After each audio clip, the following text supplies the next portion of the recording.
Simple logic. Jaganmohan Reddy ఏదో app, super app 2.0, Jagan 2.0 అనే ఒక యాప్ క్రియేట్ చేసుకున్నాడు. ఆయన పార్టీకి సంబంధించిన వాళ్ళు డైరెక్ట్గా అధిష్టానంతోనే సంప్రదింపులు జరుపుకునే స్థాయిలో ఉంటుంది ఈ యాప్ అని చెప్పారు. నాకు తెలిసి ఆ స్థాయిలో ఉండదు. కేవలం ఆ కార్యకర్తల డేటాబేస్, వాళ్ళు ఇచ్చే కంప్లైంట్లు, వాళ్ళు ఇచ్చే కంటెంట్ దీనికోసం పెట్టుకుంటారు. దాని మీద ఆ యాప్ నేను లాంచ్ చేశాను అని జగన్మోహన్ రెడ్డి పెట్టగానే మా కొలీగ్స్తో నేను మాట్లాడింది. దీంటి ముందు టీడీపీ వాళ్ళే కావాలని ఎటకారం చేస్తూ ట్రోల్ చేయడానికి కంప్లైంట్ రిజిస్టర్ చేస్తారు కదా. వాళ్ళందరికన్నా ముందు, అసలు పార్టీల కన్నా ముందు ఈ ఛానల్ వాళ్ళకి ఏడుపు ఏంటి నాకు అర్థం కదా. వీళ్ళకేం సంబంధం? ఇప్పుడు జనసేనకు లేదేమో, బీజేపీకి ఉందో లేదో తెలియదు. నాకు తెలిసి నమో యాప్ ఏదో ఉండొచ్చు. టీడీపీకి మై టీడీపీనో ఏదో యాప్ ఉంది కదా, దాని మీద సాక్షి ఎప్పుడైతే ఏడవలేదా? ఇప్పుడు వాళ్ళ ఏడుపు ఏంటి? జగన్మోహన్ రెడ్డి ఏం చేయబోతున్నాడు? జగన్మోహన్ రెడ్డి టీడీపీ వాళ్ళ మీద రకరకాల ఆరోపణలు ఈ సూపర్ యాప్లో అన్నీ పెడతాడా? కంటెంట్ ఏది పడితే అది ఉంటుంది అందులో. అంటే ఆ యాప్ దేనికి? ఆ యాప్ కనెక్ట్ చేసుకోవడానికి. నాకు తెలిసి, నేను ఇంకా చూడలే, ఆ చూసే బాధ్యత వీళ్ళే తీసుకుంటారు, ఈ ఛానల్ వాళ్ళే తీసుకుంటారు. తీసుకొని అమ్మో ఇందులో అది ఉంది, అందులో ఇది ఉంది అని పెట్టడం ఒకటి.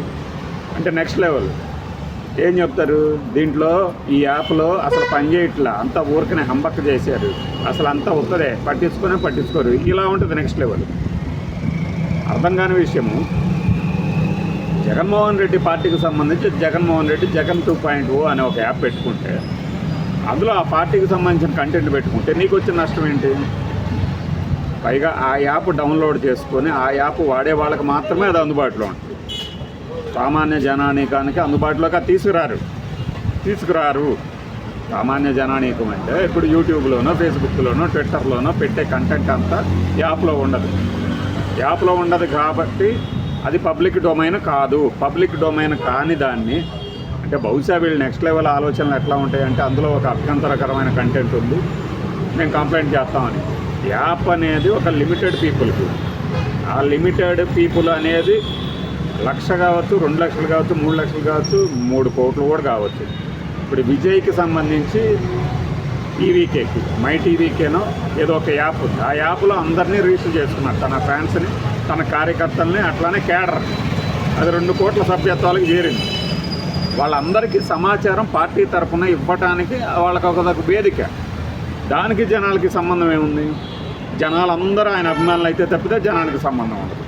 అందులో డౌన్లోడ్ చేసుకుంటే ఆ యాప్లో ఏముంటుందంటే ఆ పార్టీ తాలూకు ఈ విధి విధానాలు కూర్చోపెట్టి చెప్పడం ఇలాంటివి ఉంటాయి. అది కాకుండా ఇంకేముంటుంది?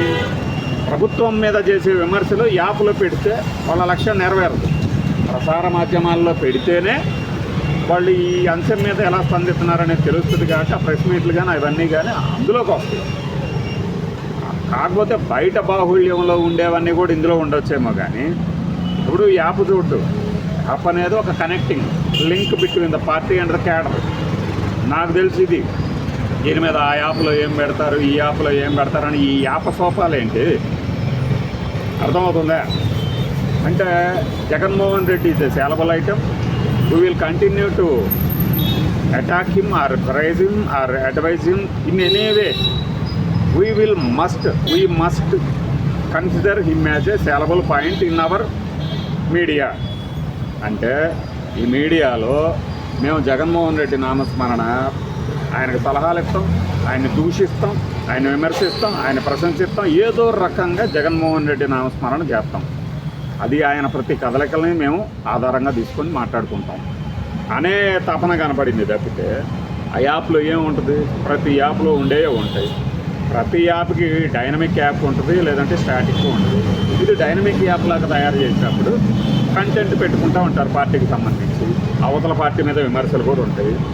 కానీ ఒక లిమిటెడ్ ఏమంటారు దాన్ని, పరిధి. యాప్ అంటే ఒక పరిధి. డౌన్లోడ్ చేసుకునేవాడు ఎవడు ఉంటాడు? ఆ పార్టీకి సంబంధించిన వాడు ఉంటాడు. ప్రతివాడు డౌన్లోడ్ చేసుకొని ఇందులో ఇది వస్తుంది, ఇందులో అది వస్తుందని పక్కనవాడికి చూపించగలడే కానీ దాన్ని ప్రచారం చేయలేడు. సో యాప్ అనేది ఎప్పుడైనా లిమిటెడ్ ఎఫెక్టివ్నెస్ ఉండేది. అయినా కూడా దాని మీద కూడా ఏడుపులు అంటే అర్థం చేసుకోండి. మన వాళ్ళ కంటెంట్ తాలూకు దౌర్భాగ్యం ఎలా ఉందని. అంటే దౌర్భాగ్యం అంటే లేకపోవడం అని, భాగ్యం బాగా ఉంది ధనవంతుడు ఆ విషయంలో, దౌర్భాగ్యం అది లేదు వీళ్ళకి. ఏది లేదు, ఆ కంటెంట్ లేక ఆ కంటెంట్ కోసం ఇలాంటి పనులకు పాల్పడుతుంటారు.